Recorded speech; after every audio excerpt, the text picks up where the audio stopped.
बुजुर्गों से पूछना, इन 4 लोगों से मित्रता करने वाला इंसान जीवन में कभी सुखी नहीं रहा।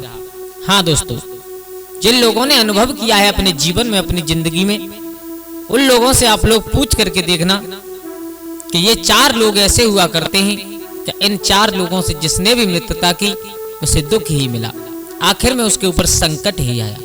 हाँ तो नमस्कार दोस्तों, जय श्री राधे, जय श्री राम। कैसे हैं आप लोग? उम्मीद करता हूं अच्छी होंगे। स्वागत है आपका हमारे एक बार फिर गजब ज्ञान यूट्यूब चैनल में। दोस्तों, आज मैं आप लोगों को एक उल्लू और एक कौआ की ऐसी कहानी सुनाने के लिए जा रहा हूं जो कहानी से हमें बहुत कुछ सीखने के लिए मिलेगा। क्योंकि चाहे कुछ भी करना इंसान संसार में, लेकिन ये 4 लोग ऐसे हुआ करते हैं कि इनसे कभी मित्रता मत करना, अन्यथा हम और आपको हमेशा संकट में ही रहना पड़ेगा। दोस्तों, जब इंसान के ऊपर संकट होता है, चारों तरफ से दरवाजे बंद हो जाते हैं, तब सिर्फ सहारा लगता है तो एक परमात्मा का लगता है कि अब तो वही हमें बचाएगा। ऐसी परिस्थिति में इंसान को क्या करना चाहिए, और वो भी मित्रता से करने की सोचें, किसी से मदद लेने की सोचें, तो फिर बात वही ध्यान आ जाती है कि ये 4 लोग ऐसे होते हैं कि इनसे और हमेशा बच कर के रहना चाहिए, इनके साथ नहीं रहना चाहिए। लेकिन आजकल इस जमाने में सबसे ज्यादा भरे हुए हैं तो केवल यही 4 लोग भरे हुए हैं। आधे 50% लोग ऐसे हैं और 50% में बाकी सब भरे हुए हैं।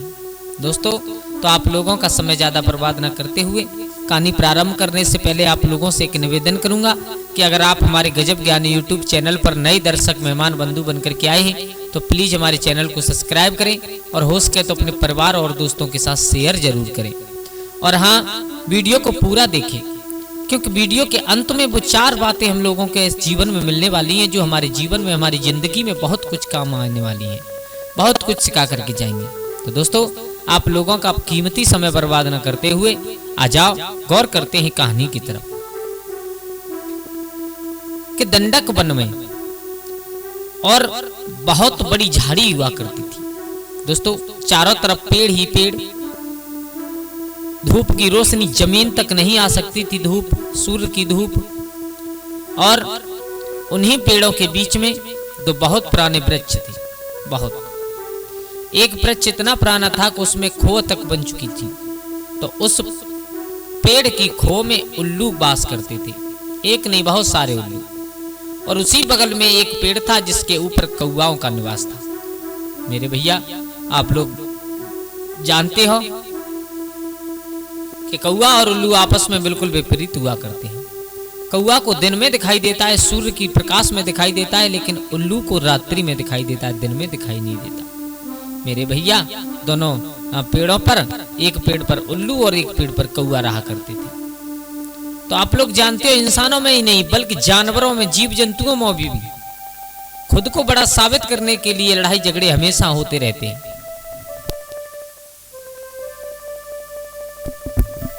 खुद को बलवान साबित करने के लिए और लड़ाई झगड़ा हमेशा होता रहते हैं। मेरे भैया, अब एक दिन की बात के जो उन उल्लुओं का सरदार था, उल्लुओं में सबसे जो मैन मुखिया था वो निकल करके आया, और इधर से कौवाओं में जो मैन मुखिया था वो निकल करके आया। प्रिय दोस्तों, आज दोनों के बीच में किसी बात को लेकर के बहस हो गई, और बहस इतनी बढ़ गई कि उन दोनों में झगड़ा हो गया। जब दोनों सरदारों में झगड़ा हुआ है, उल्लू और कौवा में, तो उनके और जो साथी थे अपने अपने पेड़ से उड़ करके आए, यानी आपस में वहां झगड़ा बहुत बढ़ गया, एक दूसरे को नीचा दिखाने के चक्कर में। और मेरे प्रिय बंधुओं, ये बात हकीकत है बिल्कुल। लड़ाई परिवार में कब होती है? लड़ाई परिवार में जब होती है कि सास सोचती है कि मैं बहू को थोड़ा नीचा दिखाऊं, अपनी बात बड़ी करने के लिए। बहू सोचती है मैं सास को थोड़ा नीचा दिखाऊं, अपनी बड़ी बात करने के लिए। बस इसी बात की लड़ाई हुआ करती है परिवार में। और यही जीव जंतुओं में, वो उल्लू सोच रहे कि हम श्रेष्ठ हैं, कौवा सोच रहे हैं हम श्रेष्ठ हैं, दोनों में युद्ध होने लगा, लड़ाई होने लगी बहुत जबरदस्त। घड़ी ये बनी कि लड़ते लड़ते और जो कौवा थे वो सब हार गए, जीत गए उल्लू, उल्लुओं की विजय हो। अब कौवा उड़ करके अपने पेड़ पर आ गए, उल्लू अपनी अपनी खो में घुस गई। अब कौवा ने विचार किया, बोले ये आज तो बहुत बुरा हुआ, हम तुम इतने होते हुए और फिर भी उल्लुओं से हार गए। इस संसार में जीने से अच्छा है मर जाएं, वो ज्यादा अच्छा है मेरे भैया।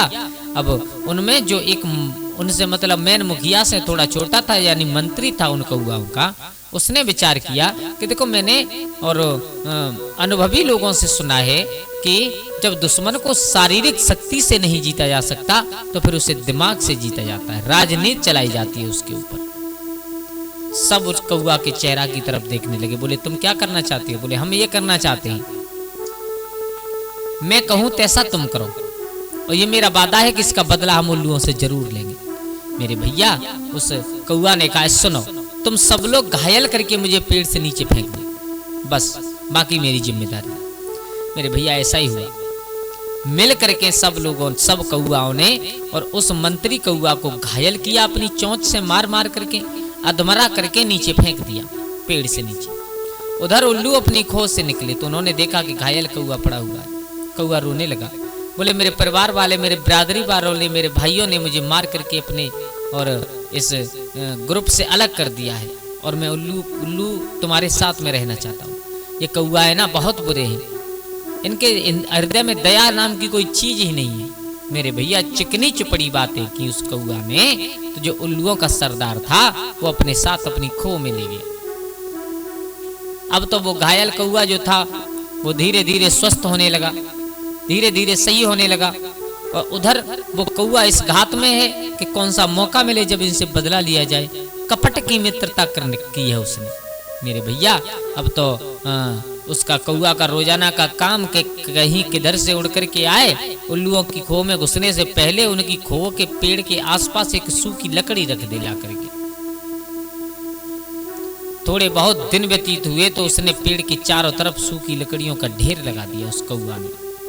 मेरे भैया अब क्या था, कौआ ने आकर के अपने ग्रुप में आया, आकर के कहा हमारी चाल कामयाब हो गई।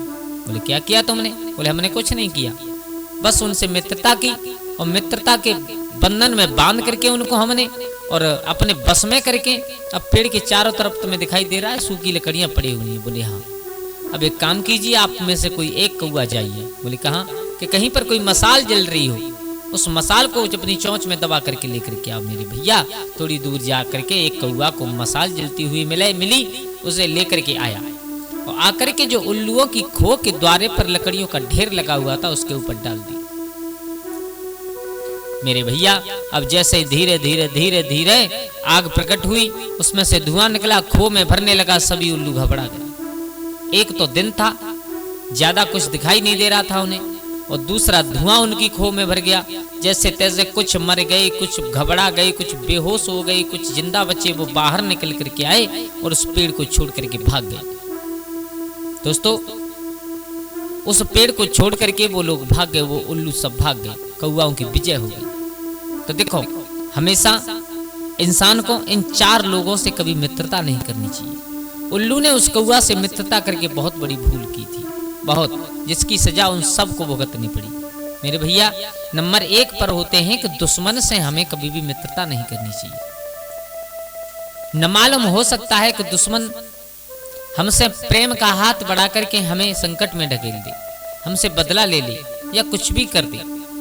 इसलिए सबसे पहला होता है कि दुश्मन से इंसान को कभी भी और मित्रता नहीं करनी चाहिए, और दूसरा दुष्ट इंसान से कभी भी मित्रता नहीं करनी चाहिए, क्योंकि अगर तुम दुष्ट इंसान से मित्रता करोगे तो एक दिन वो होगा कि तुम भी वैसे ही हो जाओगे। और नंबर 3 है कपटी इंसान से कभी मित्रता ना करो, क्योंकि कपटी इंसान अपने दाय पर कभी चूकता नहीं है, वो तुम्हें जरूर संकट में ढकेल करके खुद बच करके आ जाएगा। और चौथा होता है चोर इंसान से कभी मित्रता ना करें, क्योंकि अगर चोर इंसान से मित्रता कर ली तो एक दिन वो होगा कि आप भी चोरी करना सीख जाओगे, और चोरी का दंड कितना बुरा होता है वो आप सब लोग अच्छी तरीका से जानते हैं। तो दोस्तों इस कहानी से केवल हमें यही सीखने के लिए मिलता है कि चाहे परिस्थिति कोई भी आ जाए, लेकिन इन 4 लोगों से कभी इंसान को मित्रता नहीं करनी चाहिए। दोस्तों कैसी लगी आप लोगों को हमारी ये कहानी? आप लोगों का बहुत बहुत धन्यवाद जो आप लोगों ने वीडियो को पूरा देखा, और अगर कहानी अच्छी लगी हो तो एक लाइक करें और एक प्यारा सा कमेंट जरूर लिख करके जाएं। हमारे चैनल को सब्सक्राइब करें जिससे कि आने वाली सब वीडियो आप लोगों के पास सबसे पहले पहुंच जाए। हम ऐसी ज्ञानवर्धक कहानियां लेकर के आते रहते हैं। तो दोस्तों आज के लिए बस इतना ही, कल फिर मिलते हैं किसी एक नई कहानी एक नई चर्चा के साथ। तब तक के लिए सभी लोग आनंदित रहें, खुश रहें। जय श्री राधे, जय श्री राम।